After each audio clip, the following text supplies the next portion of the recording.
Viewers, welcome to my channel. आज हम C James Johnson की बुक आपके अवचेतन मन से आगे का अभिपुष्टि कार्यशाला पढ़ने जा रहे हैं। इस पुस्तक को पढ़ने के बाद पाठकों को जो सबसे महत्वपूर्ण बात जानने को मिलेगी वो ये है कि हमारी सोच संवाद का क्या महत्व है।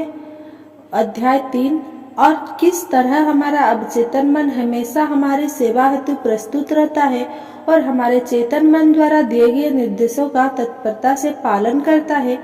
अब हम ये भी जान चुके हैं कि हमारा अवचेतन मन किसी भी निर्देश पर प्रश्न नहीं उठाता, बल्कि चुपचाप उसके पालन में लग जाता है। ये जानने के बाद हम इस बारे में अधिक सचेत हो जाते हैं कि हमारा स्व संवाद किस तरह का है और हम अपने मन से क्या बातचीत कर रहे हैं। हम उन विचारों या कथनों को भी बदलना चाहते हैं जिन्हें हम निराशा की अवस्था में कह जानते हैं और अपने इच्छित चित्र के साथ जुड़े शब्दों की गुणवत्ता में भी बदलाव लाना चाहते हैं। उदाहरण के लिए, मैं इतना मूर्ख कैसे हो सकता हूँ कि मैंने कैलेंडर को देखा तक नहीं, जिसके कारण मुझे मीटिंग के लिए देरी हो गई। धत तेरी की, मैं हमेशा ऐसा ही करता हूँ। क्या यही वह शब्द है जिनके माध्यम से हम अपने अवचेतन मन को निर्देश देना चाहते हैं, वो भी तब जब हमारा उद्देश्य अधिक व्यवस्थित और समय का पाबंद बनना हो? बिल्कुल नहीं। अतः यदि हम गुस्से या निराशा में अपने आप से इस तरह की बात कह देते हैं तो हमें बस अपने आप को रोकना है, कुछ गहरी सांस लेने के बाद कहना है, निरस्त किया, और अपने आप को कल्पना में उन नकारात्मक शब्दों को मिटाते हुए देखें। 2 गहरी सांसें और ले और दिल से मुस्कुराकर अपने आप से कहे, हर दिन और हर क्षण में अधिक व्यवस्थित और नियमित होता जा रहा हूँ। मेरा कैलेंडर वह उपकरण है जो मुझे समयबद्ध रहने और मीटिंग में समय पर पहुँचने में मदद करता है। मैं व्यवस्थित और नियमित हूँ, ये देखकर मुझे बड़ी प्रसन्नता होती है। अध्याय 8 अभिपुष्टि और उसके तरीके में मैंने लिखा है कि मैं पहले इस बात को के प्रति आशंकित था कि क्या अपने आप से कुछ सकारात्मक शब्द मात्र कह देने से हमारे व्यवहार में सकारात्मक बदलाव आ सकता है।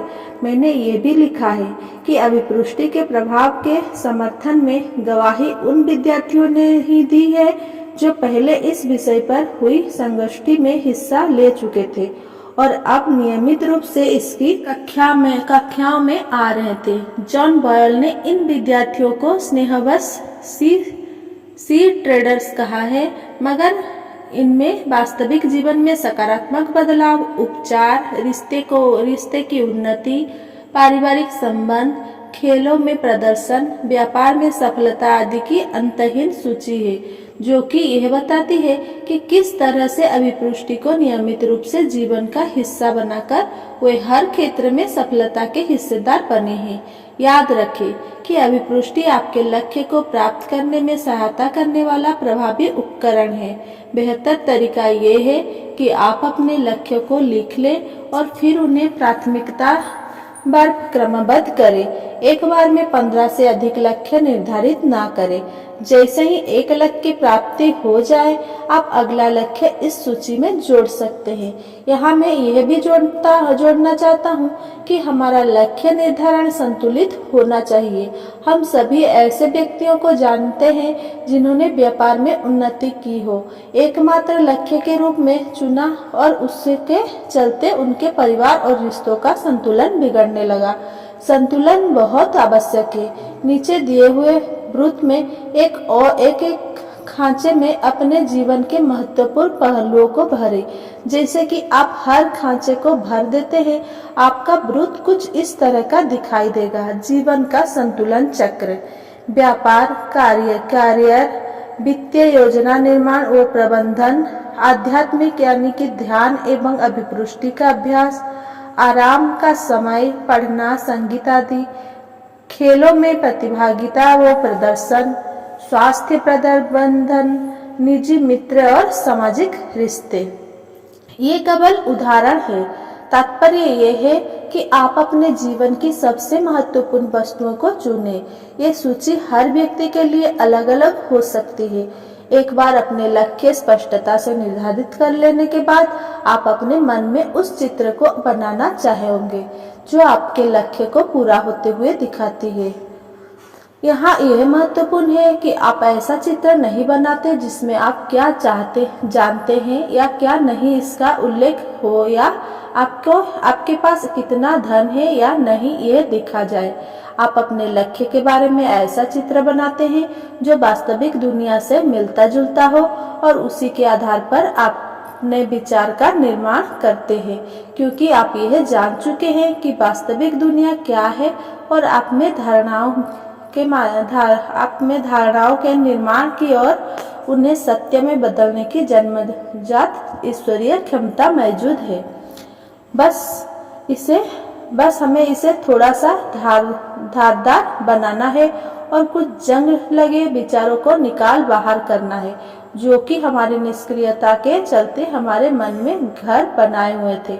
अतः हम अपने लक्ष्य का एक स्पष्ट चित्र मन में बनाते हैं और यह हमारे जीवन में क्रियान्वित किस तरह होगा इसका भी विस्तृत चित्र बनाते हैं। फिर हम इस चित्र के सहयोग हेतु ऐसे वाक्य रचते हैं जिनसे ऐसा प्रतीत हो कि हमारे लक्ष्य पूर्ण हो चुके हैं, जैसे मैं अच्छा दिख रहा हूँ, पाउंड वजन के साथ अच्छा महसूस कर रहा हूँ, मैं अपने वजन को पाउंड बनाने रखने के लिए उपयुक्त आहार ले रहा हूँ, मैं व्यायाम के लाभों का मजा ले रहा हूँ और नियमित रूप से व्यायाम करता हूँ। और जैसे जैसे मैं इन कथनों को अपने आप से कहता हूँ, मैं कल्पना में यह सब होते देखता जाता हूँ। जब मैं कहता हूँ कि मुझे अच्छा महसूस हो रहा है तो मैं उसके साथ खुशी की भावना को भी जोड़ता हूँ। महत्वपूर्ण बात, जैसा कि इस पुस्तक में पहले भी कहा जा चुका है कि भाषा का उद्देश्य चित्र की रचना करना है। हमारे अवचेतन मन में शब्द अंकित नहीं होते, वरन वे चित्र और भावनाएं अंकित होती है जिन्हें हमारे शब्द द्वारा बनाया जाता है। अब मैं आपके साथ ऐसे 6 स्व सुझाव या अभिप्रायों साझा करता हूँ जिन्होंने अनेक लोगों के जीवन में उल्लेखनीय परिवर्तन किए हैं। ये भी बताना चाहता हूँ कि यदि आप अभिप्राय का प्रयोग पहली बार कर रहे हैं तो कुछ अन्य सुझाव को जोड़ने की बजाय पहले 30 दिन तक इन 6 सुझावों का ही प्रयोग करें। पहला, मैं अपने आप से निस्वार्थ प्रेम करता हूँ, अपने आप को पसंद करता हूँ। ये कथन अन्य सभी लक्ष्यों से आपका जुड़ाव बनाता है। इस सुझाव को आपको जीवन भर उपयोग में लाना चाहिए। ये वो सुझाव है जो आपके आत्मविश्वास को बढ़ाता है।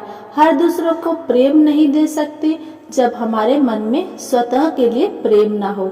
छोटे बच्चों को अपने आप से ये कहना सिखाना चाहिए, मैं अपने आप को पसंद करता हूँ। समय के साथ यह कथन हो जाएगा, मैं अपने आप से प्रेम करता हूँ, और बाद में यह कथन, चूंकि मैं अपने आप से प्रेम करता हूँ अतः मैं हर व्यक्ति से प्रेम कर सकता हूँ, में बदल जाएगा।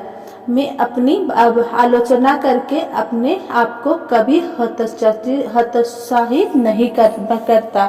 पहली अभिपुष्टि का उपयोग असार्थक नहीं हो सकता यदि हम अपने आप को कोसते रहे, दोषी ठहराते रहे। आत्मसम्मान विहीन व्यक्ति प्रशंसा की बजाय आलोचना को ग्रहण करने में सहज रहते हैं। उनके लिए मैं यही कहूँगा, क्या होगा यदि आपका अभिन्न मित्र आपसे सारा दिन उसी तरह से बात करे जैसे आप अपने आप से किया करते हैं। आलोचना, क्या आप ऐसा व्यक्ति के साथ रहना पसंद करेंगे? नहीं ना।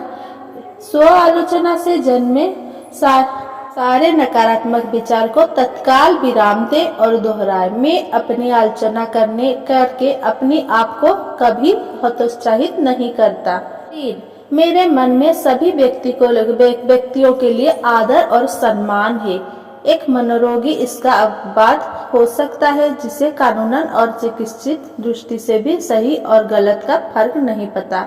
मेरे मन में सभी व्यक्तियों के लिए आदर और सम्मान है। यह अभिपुष्टि उच्च स्तरीय मानवीय संबंधों की स्थापना हेतु बनाई गई है। ये एक ऐसी विशेषता है जिसका कभी सभी के अंदर होना महत्वपूर्ण है।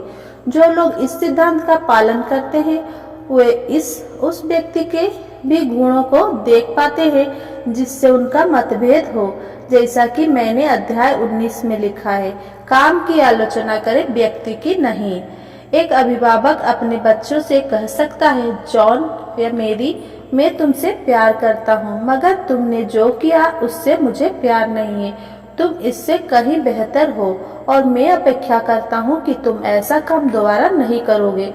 यहाँ इरादा काम की आलोचना करना है, मगर व्यक्ति की आत्मविश्वास को धक्का पहुँचाना नहीं। अतः अंत में जिन लोगों के मन में सबके लिए सम्मान होता है, वे समानुभूति का भाव भी मन में रखते हैं। वे समझते हैं कि हर व्यक्ति की जीवन यात्रा अलग तरह से तय होती है और उसे जीवन में अलग अलग अनुभवों से गुजरना पड़ता है, और यही अनुभव किसी स्थिति में उसके व्यवहार या प्रतिक्रियाओं के लिए उत्तरदायी होते हैं। एक पुरानी चीनी कहावत के अनुसार, किसी व्यक्ति पर गुस्सा करने के से पहले उसके जूते पहनकर थोड़ा चले, यानी उसके परिस्थिति में खुद को रख कर देखे। मेरे मन में भी सभी व्यक्तियों के लिए आदर और सम्मान है। 4. मैं इस योग्य हूँ कि कभी भी आसानी से आराम की अवस्था में आ सकता हूँ और हर दिन अपनी अभिपुष्टि से मैं मन और शरीर से स्वस्थ होता जा रहा हूँ।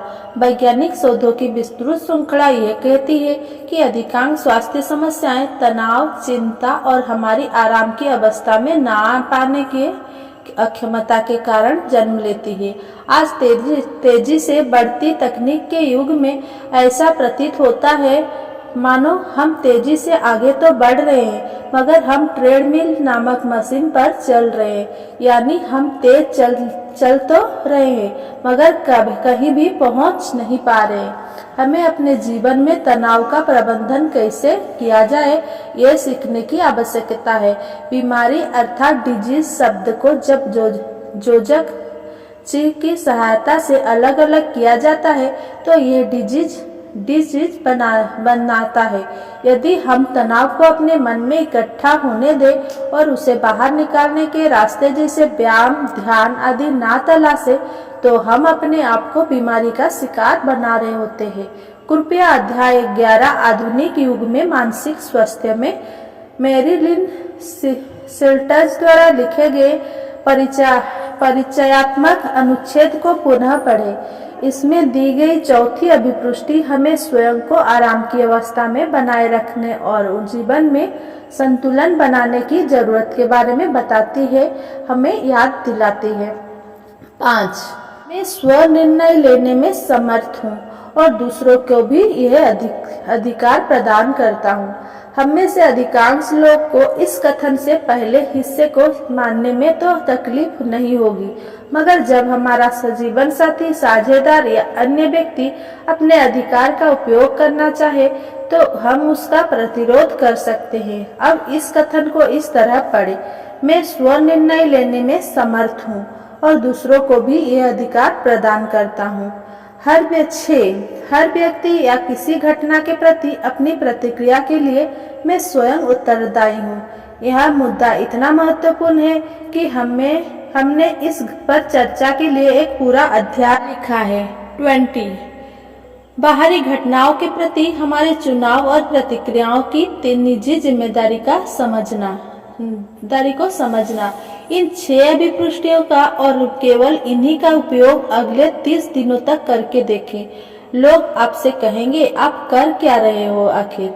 आप तो बिल्कुल बदल गए हो, और वे ऐसा सकारात्मक टिप्पणी के रूप में कहेंगे। सारांश: अभिपुष्टि जब सही तरीके से निर्देशित होती है तो हमारे जीवन में परिवर्तन लाने का अतुल्य उपकरण का काम करने लगते हैं। कृपया अध्याय 8 अभिपुष्टि और इसके तरीके पुनः पढ़ें, चूँकि हम कई बार इस बात की चर्चा कर चुके हैं कि अभिपुष्टि का अध्ययन दिन भर में किसी समय किया जाना चाहिए। अब मैं इसे फिर दोहराना नहीं चाहूँगा। मुझे विश्वास है यह परिशिष्ट आपको अभिपुष्टि और इसके तरीके के बारे में अपनी समझ को विस्तारित करने में मदद करेगा। नमस्ते। Thanks for watching. Please like, comment, share and subscribe.